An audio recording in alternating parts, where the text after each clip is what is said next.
Hola, muy buenos días.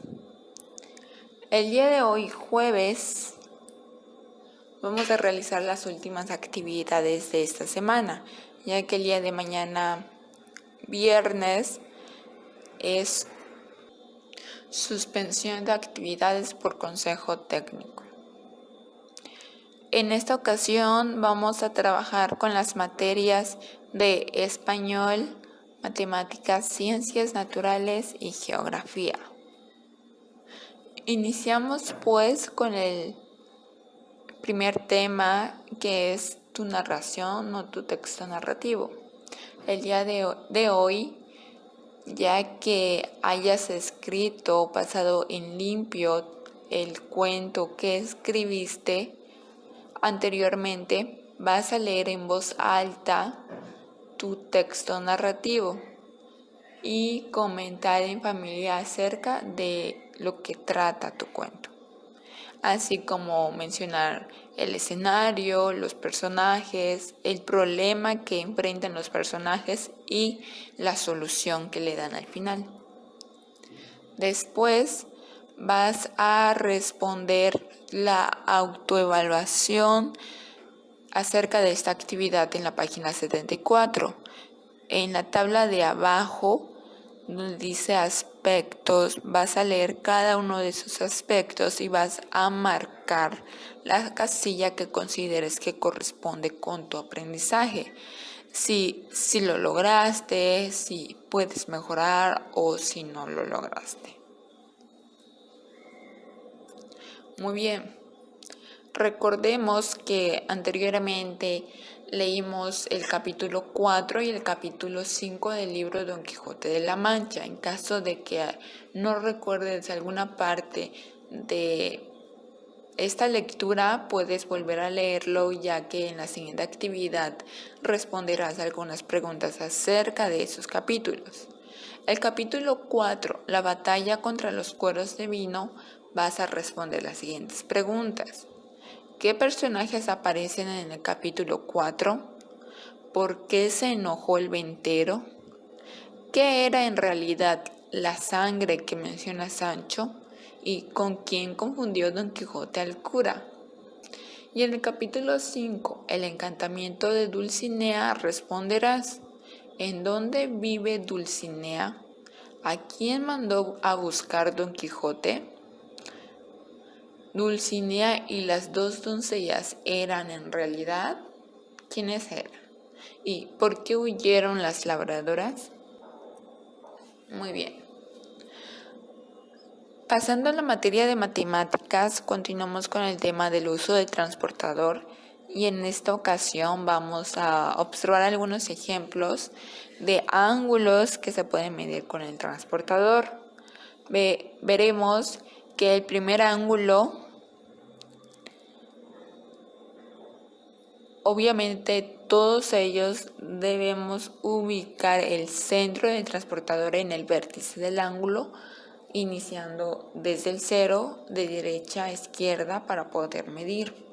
En el primer ángulo que podemos observar, podemos identificar que este ángulo mide 20 grados, porque la segunda línea de este ángulo, o la línea horizontal o diagonal, mejor dicho, se ubica en el número 20. Ahora, si tenemos el segundo ángulo, fácilmente podemos identificar que es un ángulo de 95 grados. Ok, 95, 100 grados. El tercer ángulo está ubicado en la parte de 45 grados, es decir, es un ángulo agudo. El cuarto ángulo mide 90 grados, por lo tanto es un ángulo recto. El quinto ángulo lo vamos a medir al revés, ¿sí? Porque este ángulo está dirigido hacia la izquierda, por lo tanto empezamos a medir de izquierda a derecha, empezando desde 0, y podemos identificar que este ángulo mide casi 58 grados. Entonces es un ángulo agudo. Y por último, el ángulo número 6 lo empezamos a medir de derecha a izquierda y este ángulo mide 125, por lo tanto es un ángulo obtuso que mide más de 90 grados pero menos de 180 grados. En la siguiente actividad, página 73 del libro, responderás a las preguntas relacionadas con el reloj que se muestra. La manecilla grande estaba en el 1 y llegó hasta el 4. ¿Cuántos grados giró? Esto considerando que cada parte o cada pedazo que se muestra en este reloj, que son 12 pedazos por así decirlo, forman cada uno 30 grados. Entonces, si estaba en el 1 y se va hasta el 4, tenemos que sumar cuántos grados suman esos 3 pedazos, por así decirlo, o esos 3 ángulos, que serían 30 más 30 más 30. ¿Ok? Ahora, en la página 74 vas a dibujar las manecillas de cada reloj para que formen el ángulo que se indica, con ayuda del reloj que se vio anteriormente, en donde cada pedazo, por así decirlo, mide 30 grados. Muy bien. Ahora, en la materia de ciencias naturales, vamos a hablar acerca de la cocción y la descomposición de los alimentos. Ahora, vamos a ver que la cocción en la antigüedad se descubrió las ventajas de cocer los alimentos. Tal vez por algún descuido, sin querer, se dejó una pieza de carne cerca del fuego y al probarla su sabor era mejor, más suave y mucho más fácil de digerir. Y básicamente cuando los alimentos son sometidos al calor, pues obviamente sus propiedades cambian desde su color, su olor y su sabor. Y a esto se le conoce como cocción. Al cocinar los alimentos, se eliminan muchos microorganismos o bacterias que los descomponen. Por eso un alimento cocido se conserva en buen estado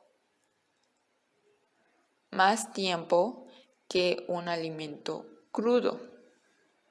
Los microorganismos o bacterias disminuyen su actividad a bajas temperaturas y es por ello que cuando almacenamos los alimentos en el refrigerador, su descomposición se retrasa. Es decir, si cocinamos algún alimento, alguna carne, sí, y después de un rato, después de haber, por ejemplo, comido y nos quedó una parte de esa comida, la guardamos en el refrigerador, obviamente la baja temperatura hace que los microorganismos tal vez no trabajen por la baja temperatura precisamente del refrigerador y esto hace que esos alimentos ya cocidos no se descompongan tan fácilmente. Ahora, los alimentos cocinados obviamente son más apetitosos, también dependiendo de la manera de prepararlos, de los condimentos, etc. Y para mejorar el sabor de los alimentos, los distintos grupos humanos han agregado ingredientes que se encuentran en el lugar donde viven. Por ejemplo, se tiene registro de que en el antiguo Imperio Romano había personas que se dedicaban a preparar nuevos platillos pues para alimentar al emperador. Y en la actualidad la manera de preparar los alimentos depende de cada cultura, de cada país. En algunos lados le ponen más condimentos, en otros lugares le ponen menos condimentos. Esto ya depende de la cultura de cada país o de cada lugar. Ahora, pasando al tema de la descomposición, que es lo contrario, el proceso de descomposición es natural en todos los organismos, se trate de alimentos de origen vegetal o animal. La presencia de hongos y bacterias son la principal causa, porque si bien recordaremos que los hongos y las bacterias son descomponedores, ¿sí? ¿Cómo saber que un alimento está en descomposición? Una, porque aparece el moho o el hongo, como el que podemos encontrar en el pan, por ejemplo, cuando se está descomponiendo, echando a perder. También esporas en la superficie y el mal olor, que es una de las características que distingue a un alimento en descomposición. ¿Y cuáles son las causas que aceleran esta descomposición? Entre ellas se encuentra la temperatura. Temperaturas altas, ya que esto hace que las bacterias se acumulen y trabajen más rápido. También a exponerse a ambientes húmedos, también la oxidación de los alimentos y que en el lugar donde se encuentre ese alimento también se encuentren insectos o plagas. ¿Qué pasa si no identificamos que un alimento está, digamos, echado a perder o está descompuesto? Pues podemos intoxicarnos por ese alimento en mal estado, puede darnos diarrea y vómito. Por ello, la importancia de revisar constantemente la fecha de caducidad de los alimentos. Antes de comprar un alimento, ver y revisar su fecha de caducidad. Las formas de conservarlo también es recomendable y la higiene en los alimentos. Las temperaturas inferiores, es decir, muy frías o muy altas, generalmente retardan el crecimiento y la reproducción de los microorganismos y en algunos casos provocan que estos microorganismos mueran. La cocción a temperaturas elevadas, es decir, a temperaturas muy calientes, eliminan en gran medida a lo que son las bacterias y los hongos, e inclusive a los virus para los seres humanos, evitando así que esos alimentos les ocasionen enfermedades. También conservar los alimentos a bajas temperaturas, alrededor de los 4 grados centígrados, en un congelador o refrigerador retarda mucho el crecimiento de los microbios y esto evita que los alimentos se descompongan. La congelación, como había mencionado antes, permite que esos alimentos se conserven por muchísimo más tiempo y en buen estado. Muy bien.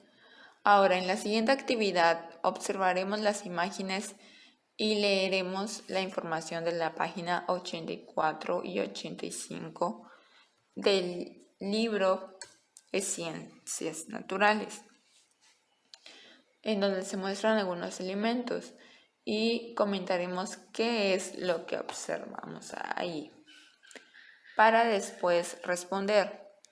¿Cómo son mejor los alimentos? ¿Cocidos o crudos? ¿En buen estado o en descomposición? ¿Cómo fue que se descubrió el fuego? ¿Para qué lo usaron nuestros antepasados? ¿Y se sigue usando para lo mismo? Sí, no, ¿por qué?